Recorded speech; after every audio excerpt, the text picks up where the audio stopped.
Hi friends, welcome to my YouTube channel Timpidas Porpetia Swali. Hey guys, কি খবৰ আপোনালোকৰ? নিশ্চয় ভাল। আজি মই আপোনালোকৰ মাজলৈ পুনৰবাৰ এটি নতুন ভিডিঅ' লৈ আহিছোঁ। আসলতে বহুদিনে হ'ল মই ভিডিঅ' দিব পৰা নাই কিছুমান বিশেষ অসুবিধাৰ কাৰণে। আজি যেহেতু সানডে হয় সেয়ে মই ভাবিলোঁ মোৰ পেহীহঁতৰ ঘৰলৈ যাম। পেহীহঁতৰ ঘৰ আচলতে বৰপেটাতে হয় আৰু আপোনালোককো এঠাইলৈ লৈ যাম আৰু আপোনালোকে ভিডিঅ'টো চাই থাকিব। তেতিয়াহ'লে আহক আৰম্ভ কৰোঁ ভিডিঅ'টো। এয়া মই পেহীহঁতৰ ঘৰ আহি পালোঁ। পেহীহঁতৰ ঘৰত এতিয়া চাহ পানী খাই আপোনালোকক মই এটুকুৰা ঠাইলৈ লৈ যাম আৰু ঠাইটুকুৰা আমাৰ পেহীহঁতৰ ওচৰৰে হয়। মই আজি ছেকেণ্ড টাইম গৈ আছোঁ তাত আৰু সেয়ে ভাবিলোঁ আপোনালোককো দেখুৱাওঁ অকণমান। আৰু আপোনালোকে যিসকলে মোৰ ভিডিঅ' চায় তেওঁলোকে নিশ্চয় জানে যে মোৰ ঘৰ বৰপেটাত হয় আৰু বৰপেটা বুলি ক'লে সকলোৰে মনলৈ আহে বৰপেটা সত্ৰখনৰ কথা।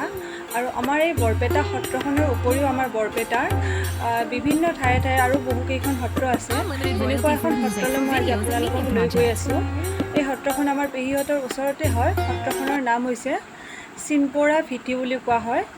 এই সত্ৰখন আচলতে শ্ৰীমন্ত শংকৰদেৱে স্থাপন কৰিছিল।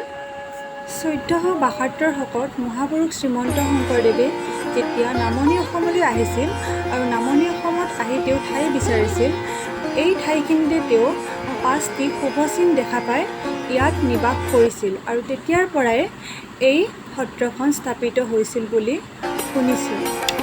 যদিও মোৰ এই সত্ৰখনৰ বিষয়ে বিশেষ জ্ঞান নাই, তথাপিও মই এই সত্ৰখনৰ ভিডিঅ' বনাবলৈ বহুত বেছি আগ্ৰহী হৈছোঁ এইকাৰণেই যে মই এই সত্ৰখনৰ বিষয়ে যেতিয়া গুগলত চাৰ্চ কৰি চাইছিলোঁ নাইবা ইউটিউবত চাৰ্চ কৰি চাইছিলোঁ, তেনেকুৱা মই একো তথ্য বিচাৰি নাপালোঁ। যেনেদৰে আমাৰ বৰপেটা সত্ৰ, সুন্দৰদিয়া সত্ৰ, পাটবাউসী সত্ৰৰ বিষয়ে আমি গুগলত বা ইউটিউবত চাৰ্চ কৰিলেই পাই যাওঁ, কিন্তু এই সত্ৰখনৰ বিষয়ে মই নাপাই বহুত বেছি দুখ লাগিল।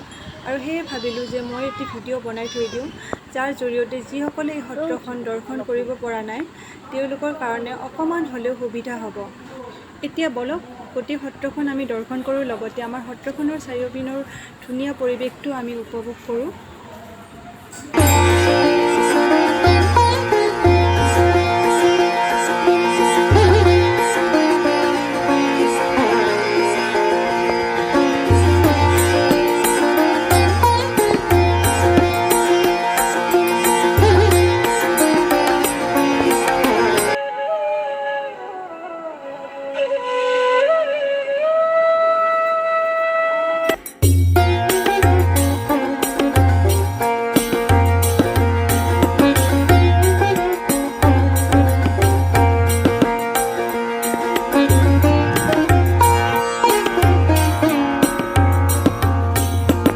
আৰু এই ভিডিঅ'টোৰ শেষত মই আপোনালোকক ক'বলৈ বিচাৰিছোঁ, যিসকলে এই সত্ৰখনলৈ আহি পোৱা নাই এবাৰ আহি চাই যাব। সঁচাকৈ বহুত ধুনীয়া হয় সত্ৰখন আৰু এই সত্ৰখন আমাৰ বৰপেটা সত্ৰৰ নিচেই ওচৰতে হয়। এই ঠাইখিনি ঘৰামাৰা হাতী বুলি কোৱা হয়, পালাংদি হাতীৰ ওচৰতে। আৰু এই সত্ৰখনৰ নাম আকৌ এবাৰ মই আপোনালোকক জনাই দিছোঁ, সত্ৰখনৰ নাম হৈছে চিনপৰা ভিটি। আৰু আমাৰ বৰপেটা জিলাৰ বৰপেটা সত্ৰৰ উপৰিও জিলাখনৰ বিভিন্ন ঠাইত সিঁচৰিত হৈ থকা এই সত্ৰসমূহেই হৈছে অসমৰ চুকে কোণে থকা ধৰ্মীয় লোকসকলৰ আকৰ্ষণৰ কেন্দ্ৰবিন্দু। আৰু ভিডিঅ'টোৰ শেষত আপোনালোকলৈ মই অনুৰোধ জনাইছোঁ যে যদি মোৰ ভিডিঅ'টো চাই ভাল লাগিছে please like, comment, share and subscribe কৰিবলৈ নাপাহৰিব।